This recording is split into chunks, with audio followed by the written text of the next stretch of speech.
So there is this very weird phrase out there that many people are using, that time kills deals, and I very much disagree with that.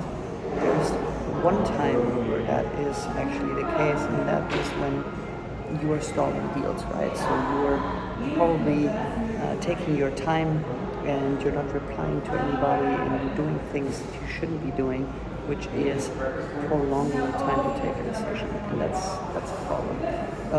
The other times, I really think that time actually makes deals possible the higher the value is, and the reason for that is when you're in the sales organization or when you're maybe in the procurement organization, you have some internal processes to approve whatever is going through the pipeline. You also have to evaluate maybe 3 or 4 times if a deal is actually worth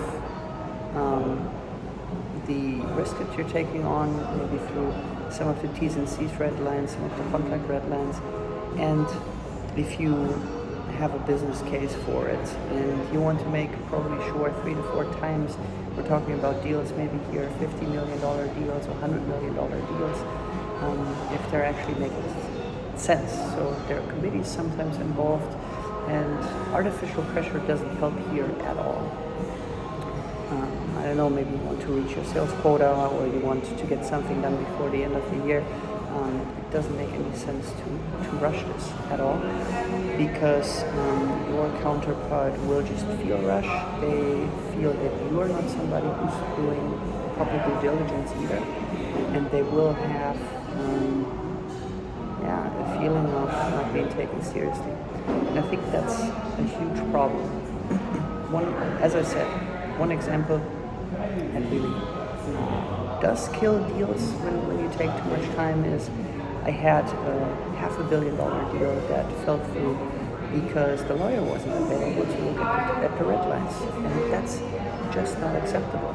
For weeks we were chasing our counterpart to discussing final contract reviews and making those reviews and getting something decided, and we just felt like we weren't taken seriously. So that's the other half of the spectrum where you think like, okay, I'm not being taken seriously.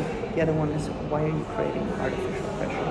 If there is some pressure, always try to justify what your incentives are. Share your incentive with your counterpart and make sure that somebody understands you. So this is just 3 minutes here, very important. I don't think that good deals are killed by time. They're sometimes defined by time, because the larger the organization, the larger the deals, things need to be evaluated. Of course, we want to be as quick as we can, but it does take some time.